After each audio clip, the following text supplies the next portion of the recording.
Alors on est à bord du 850 d'Alain et Valérie avec Francis Joyon qui nous fait le plaisir de venir nous donner des conseils probablement en navigation. Non, je suis venu découvrir un joli bateau, un joli trimaran et profiter de votre présence et de ce beau temps et d'un beau bateau. Et puis voilà, et puis on va passer à la barre. Et puis qu'est-ce que tu vas faire dans les mois qui viennent toi du coup? Tu cours encore? Là, je suis descendu du mât du trimaran. Je prépare un ancien Norma. Ouais. Et ce matin, j'ai dû monter 4 fois au mât, changer les girouettes, etc.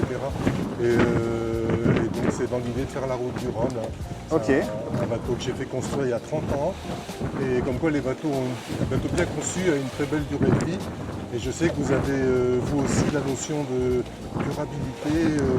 C'est sûr qu'un bateau qui va vivre 50 ans diminuera son impact carbone par 50 par rapport à un bateau mal construit qui sera fiché au bout d'un an. Évidemment. Vous construisez du solide pour durer 50 ans. Évidemment. Mais toi, tu as un Tricat 25 aussi. Et moi j'ai un Tricat 25 et justement c'est pour ça que je parle en connaissance de cause. J'ai vu que le bateau était vraiment bien construit, bien échantillonné, que ça passe très bien dans la mer. C'est un bateau de croisière très agréable. Très bien. Je t'invite à rejoindre la barre pour nous dire ce que tu en penses à la barre. Vraiment une sensation qu'on a sur un 25, en sentant cette... Ouais, avec un appui vachement plus agréable, je trouve. Ouais, d'ailleurs, j'ai vu la différence avec le 25, que faut garder quand même des dérives profondes assez longtemps. Ouais. Cette clé c'est bien. C'est pas mal, hein? Ouais. En réel, oui, on m'a dit 10 nœuds en vent réel, 2 en réel.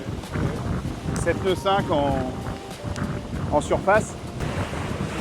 Alors que le 25, c'est vrai que c'est un plus petit bateau, c'est normal. On peut plus vite les limites. Oui. Alors on est à bord avec Valérie et Alain, là, et puis un petit invité surprise. Et là on est à bord de Capot Filou 2. Et alors ces 15 premiers jours, sympa? Très sympa. J'apprécie vraiment, déjà ce que j'apprécie dans le Tricat 25, la vitesse même par petit vent, mais j'avoue aussi qu'un peu plus de luxe, d'espace, de confort. C'est vrai que ça change. La petite glacière pour les boissons fraîches, Ça peut changer pas mal la de cuisine, choses. C'est vrai, ça a l'air idiot, mais c'est plus habitable, et être debout dedans, c'est très agréable. Là, on passe de la voile camping à la vraie croisière. On a un bateau qui nous permet de naviguer un peu plus loin, d'envisager des traversées de la Manche et puis surtout de pouvoir vivre dessus un peu plus longtemps. Le gain de confort, c'est vraiment un gros plus, mais je trouve que finalement le bateau il reste aussi maniable que le 25. Beaucoup plus sûr, beaucoup plus solide quand la mer est un peu hachée et il va plus vite. Il va plus vite que le 25. Donc on garde vraiment le plaisir de la voile rapide sans grande difficulté. Voilà, donc le cockpit très ergonomique et la position de barre est vraiment agréable. On est super bien installé. En plus, on a une bonne vue dessus. C'est quoi votre programme de navigation avec ce bateau? Voilà, cette année, ça va être Bretagne.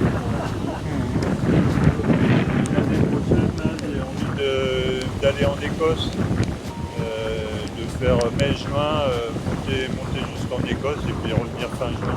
Alors vous voulez profiter du fait qu'il est transportable pour l'emmener par la route en Écosse ou vous non, montez par la mer en Écosse? Je monte par la mer.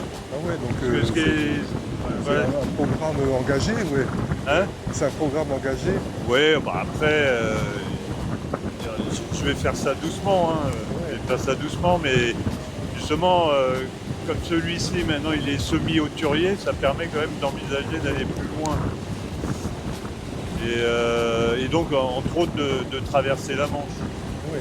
Si j'ai le courage, peut-être dans 2 ans, je retournerai bien.